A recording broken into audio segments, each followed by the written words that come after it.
Magpapula ka! Hoy, ang pare! Ikaw! Mainit na kayo masyado! Kapapamedya ko! Talikod! Talikod ka lang! Go! Wala naman kami ginagawa. Sir, kami na lang, sir. Aba! Teka lang.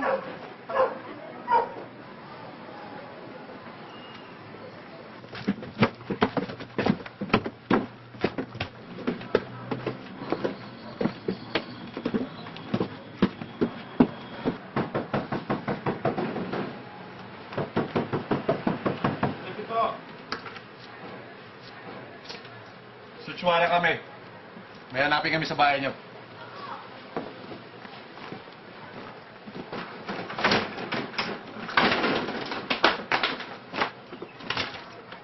Akala ko panty sinusot. Lubit to eh.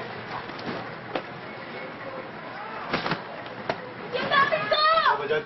Wala rito eh. Trabaho lang, Maxi. Upo ka dyan. Gandang damit na ito ah. Tingnan mo. Ganda nito ah. Sa'yo rin ba ito? Sinukit mo lang ata sa kapitbahay ito eh. Upo ka lang dyan. Ano ka dito? Pirated CD pa itong mga to. Bawal to. Wala dito. Tara na. Tara. Tara.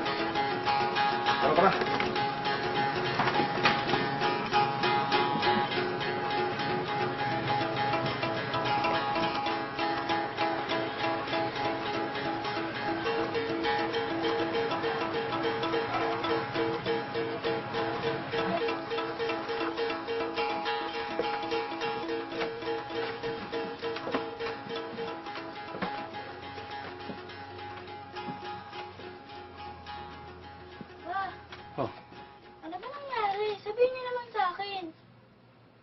Masyado na nagkakagulo, Maxi. Nagkakaulihan na.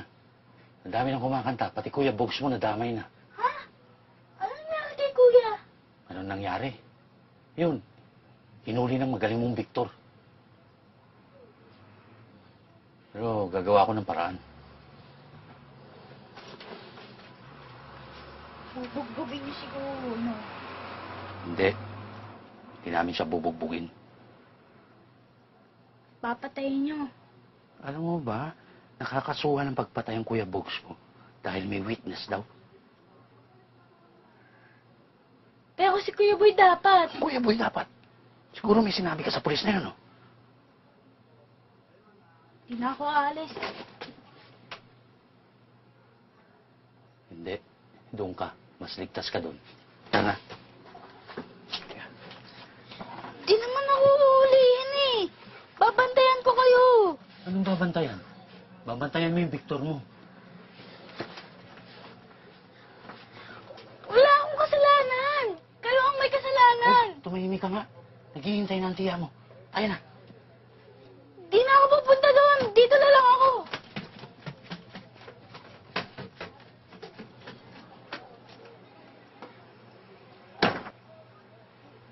Ikaw ba pumatay sa biktima, Bogs?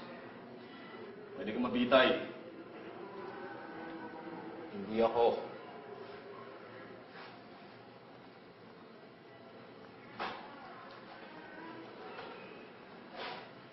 Sino?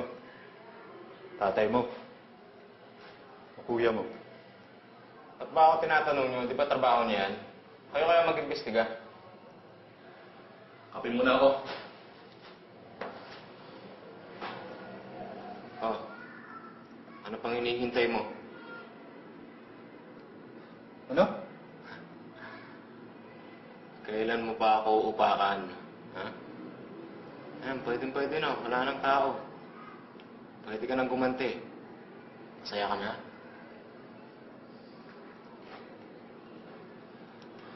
Hindi ako gaya ng mga pulis na nakilala mo. Tama ka dyan. Kasi ikaw ang pinakatanga na nakilala ko.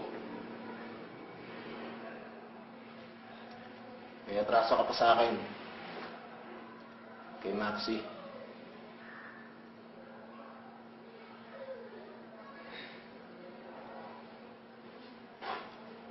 Oy, teka. May isang phone call pa ako, di ba?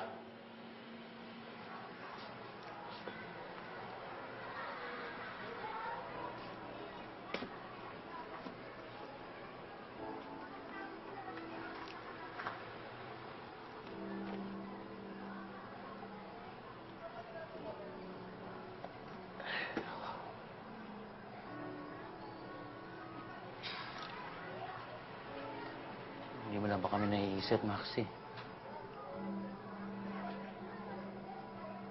Kuya Bogs mo, pwedeng mabitay.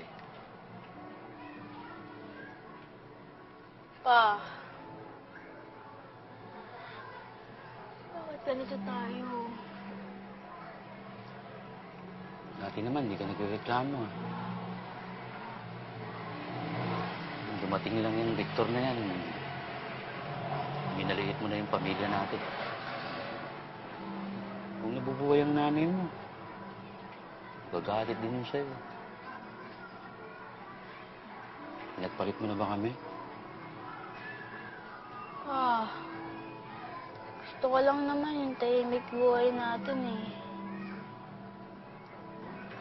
Ano man gusto mo, Maxi? Hindi ka ba kontento sa buhay na to? Hindi mo ba naiisip na nakasalalay ang buhay namin, makakain ka lang araw-araw? Pa. Wala na bang ibang paraan? Ano?